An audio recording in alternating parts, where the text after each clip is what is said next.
to wah or not to wah. There are two things in this universe. They stick to each other with super glue. Those two elements are wah pedal and kick Hammett. Why you should play the Wherever I May Roam guitar solo.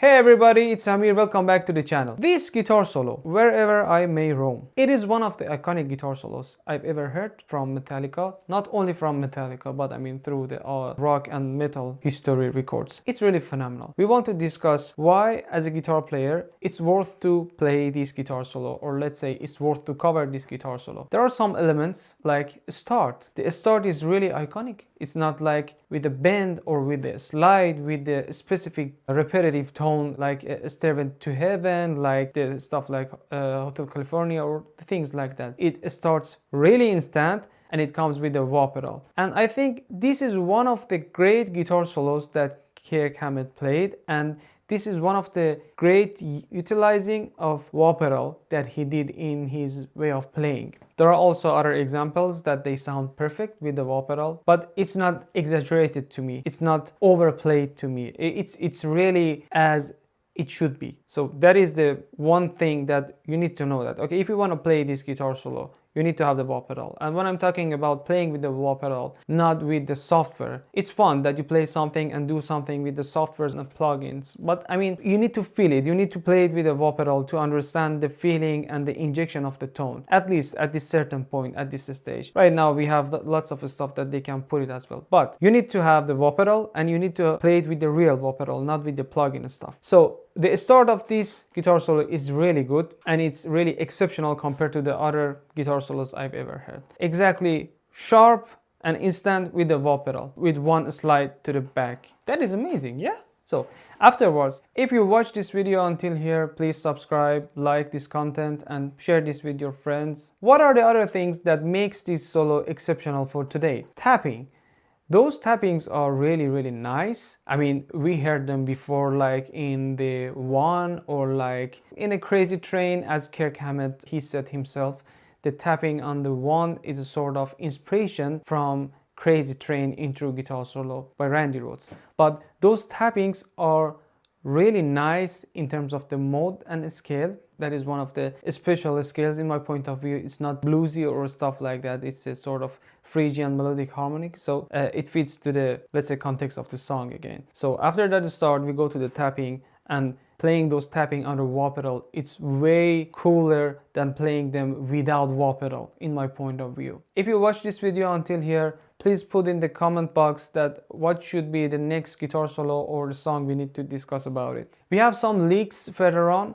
Those licks also will enhance your way of playing. I mean, one thing that players should in a long time when you are playing guitar, it's about repeating the licks. I think all in all, after a while, we just repeat our inspirations, because what we have in our head and in our muscle memory after playing, it's only about the things that we played before or the things that we inspired by them. I'm not talking about the copy pasting. I'm not talking about just the cover, the main thing. But by the time, for instance, as the Kirk Hammett said himself, for the One, he was inspired from Crazy Train, played by Randy Rhoads. That is the same thing for the guitar players out there. It's about recycling. As the time goes, we just go with these inspirations. If I want to say part by part, intro, tapping, the licks that we have, they are really good. But the other thing which is really phenomenal is the control on the bending. We have some bendings on this guitar solo, and when you combine them with other parts as well, those are really good fit for this song. Those are really good fit on this guitar solo. And if you're going to be able at a certain point have a control on those bendings, you see that how it's really beneficial for your playing, and it enhances your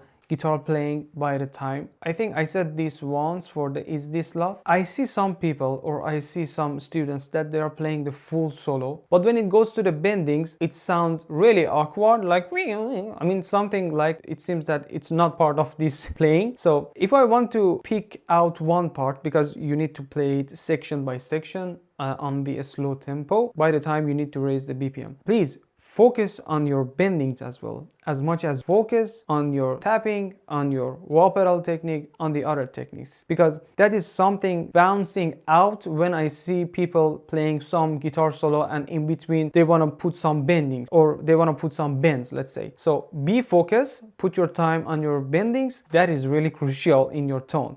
We want to have something in a tone by the time when we repeat, or let's say when we play something. Yeah, after bendings, another element in this guitar solo is about changing the vibe from the, let's say, speedy, from the rush playing at the intro, and afterwards we jump to the part which comes down. In the beginning of this guitar solo, it's about to be really aggressive in terms of playing, and afterwards it goes a bit more smooth. Guitar player needs to be able to adapt after playing those kind of long parts which is really aggressive. You have to play fast, and when you go to that bending part, keep the control. You have to be able keep this sustain with your notes, I mean in your sound setting or stuff like that, or also in your playing, because when we talk about having the sustainability on the notes, it's not only about play the notes, make sure you have the good sustain afterwards. No, it's about your tone as well, because you need to be careful. Do some vibration. Do not leave the note as it is. It sounds like beep. So that is not the thing that we want. We want something like beep. So it's not like just play the note and keep your finger without any movement. No, we want to have some sort of vibration, some sort of additional tone to that. That makes the difference in the way of your playing. I hope you enjoyed this video. I really propose to cover this guitar solo. It is really helpful for way of playing. If you like Metallica, for sure. If you like Kirk Hammett, if you like James Hetfield, for sure you have to play this guitar solo.